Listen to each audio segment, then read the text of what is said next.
Hey, could you come over here for a second? I just wanted to have a little chat with you. I'm so sorry to take you away from the other two party members, but seeing as how they're fast asleep after eating twice their share of our rations, I don't think they'll be missing you too much. But on to the important bit.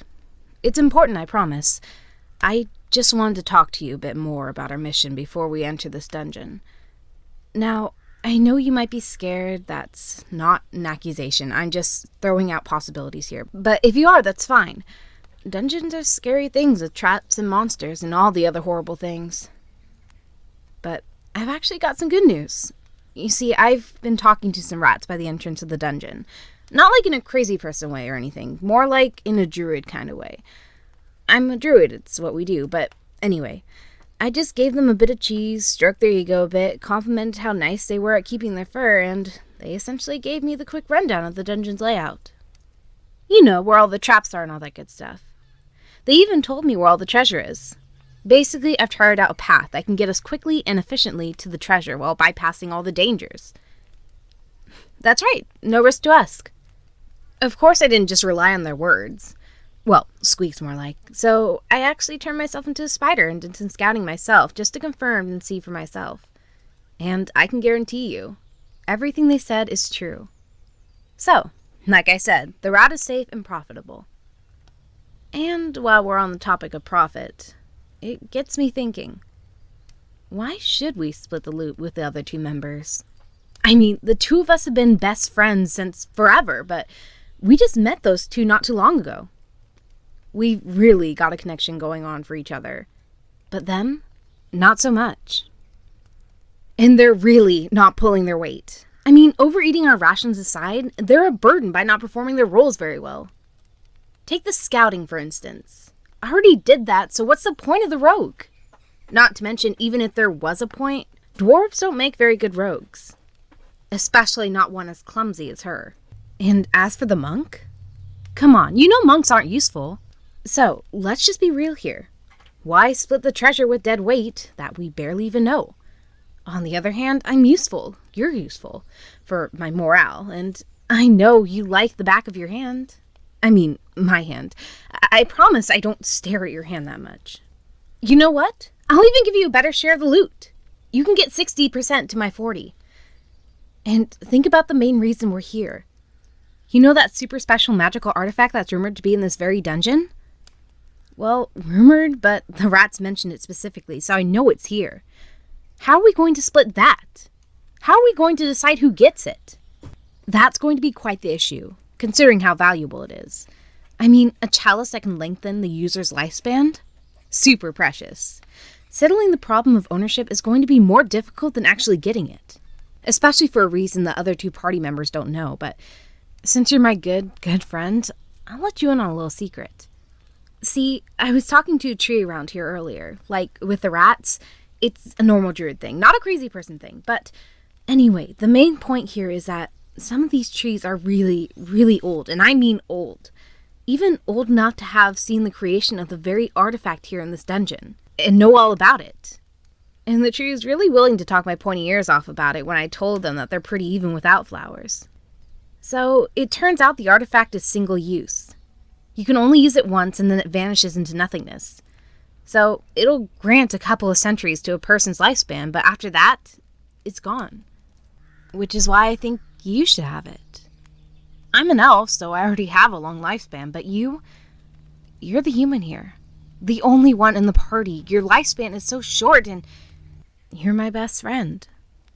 So don't you think you should be the one to have it? Now what do you say? Want to go in there, snag that bad boy along with the rest of the treasure, and then walk out with the smuggest smiles ever? Now that's what I like to hear. Let's not waste any more time. Come on, right this way.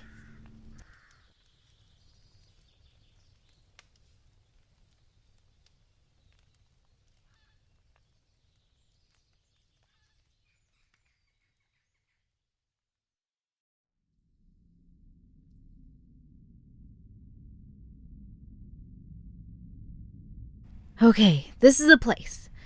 See? It's got a pedestal and everything. It's all just like what the tree said. A golden chalice adorned with every kind of jewel. It looks pretty, doesn't it? It's a bit of a shame we can't sell it after we're done with it, though. Well, no use in dwelling on it. Well, come on, no time to spare. There's no telling when those other two will wake up, and I'd like to avoid an awkward explanation. Okay, so here we go. The tree told me all about how this works, so all you have to do is what I tell you. First, grip the cup, chalice. What's wrong? Why are you hesitating? Oh, I get it. You have a healthy sense of paranoia. Don't be ashamed, it's good. That serves you well. So, I assume you're probably afraid that touching the chalice will take your soul and turn it into an extra jewel or turn you into a frog or something, right? I can understand why you'd hesitate to believe me. I know we've been friends forever, but it's still kind of sketchy, right? I'm just so generous and regret your short lifespan so much that I just have to give you this priceless artifact? Yeah, I don't blame you for being so suspicious. Greed can kill even the strongest bonds, but believe me, it can't kill my bond with you. It's not just about increasing your lifespan in a that's fair kind of way, you know? That I just want you to have this. I wouldn't do this for just any human.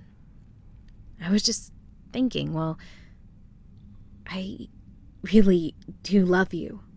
Like, really, really love you. Not just as a friend, of course, but more than that. But not just more than that. More than even that. I actually became a druid because I love you so much. It always pained me to be so far away from you. Nothing hurts me more than the distance between us. If I'm sleeping in my room alone at night, for instance, I'm restless without you at my side. If I'm having a meal, it's tasteless without sharing it with you. So I thought, if only I could become something like a spider, then I could be with you all the time. I could be right on your shoulder as you sleep. I could be right on your ceiling looking down as you read. Reading with you if I can bear to take my eyes off of you.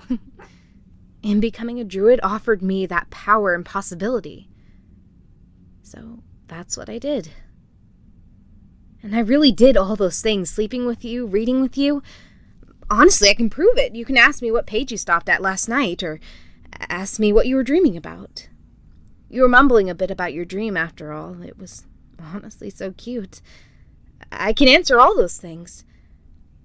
I love those things. Activities with you. I wish I could do them more with you forever, but they're just so much fun. But there's just one problem. You'll die of old age before I will, so we won't have much time to spend together. And believe me, I'm not doing this whole thing out of generosity. I'm being selfish. I want more of the high you give me. So, will you at least believe that I'm not tricking you? The chalice isn't going to steal your soul or turn you into a frog or anything. It's not cursed, I promise. So, will you do as I say and grip the chalice? Now, just keep doing that. Keep gripping it. And good. Let me just put in these 2 hairs. Nice. Just like the tree said. The hairs dissolved and the cup becomes filled with a clear liquid. Okay, now drink it. After that it'll be done. You'll have a lifespan of a few centuries longer. Then that chalice will vanish, like I said. Shame we can't sell it, but your life matters more. We can just tell the other 2 we never found it, but enough of that. Go on, drink. Chug that bad boy. So, how did it taste? My tongue felt all sweet just watching you. That's interesting to hear. Now come on, let's head back. No telling when those 2 will wake up. What's the matter? Did you want to ask me something? Oh, you want to know whose hair I put in the cup? Well, okay, I guess I can tell you. You already drank it after all. They were hair from our other 2 party members. The tree told me all about it in vivid detail.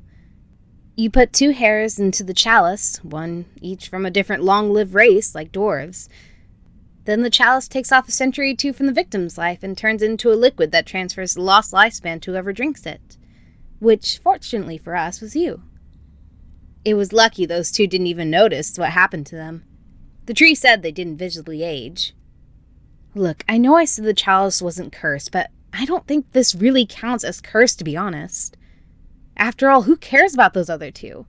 We barely know them. They're practically strangers. They're worthless to us. Not like the two of us. We're so close. I swear our heartbeats are in sync. I can tell. Yours is beating as fast as mine. That's the sort of connection we get from spending almost all of our time together, though. Even if you weren't always aware of it. And now that you live as long as an elf, we can spend even more time together. I'm drooling just thinking about it. So, what should we read next? What dream will you mumble about next? I hope it's about me this time. I almost feel guilty feeling this happy right now. Almost. I'm not one to feel guilt. Especially not over something like this. I didn't do anything wrong. Those others two didn't matter. You're the only one who matters to me. All the gods of all the religions are not as holy as you. I'd sacrifice the entire world and all that it contains if it benefited you.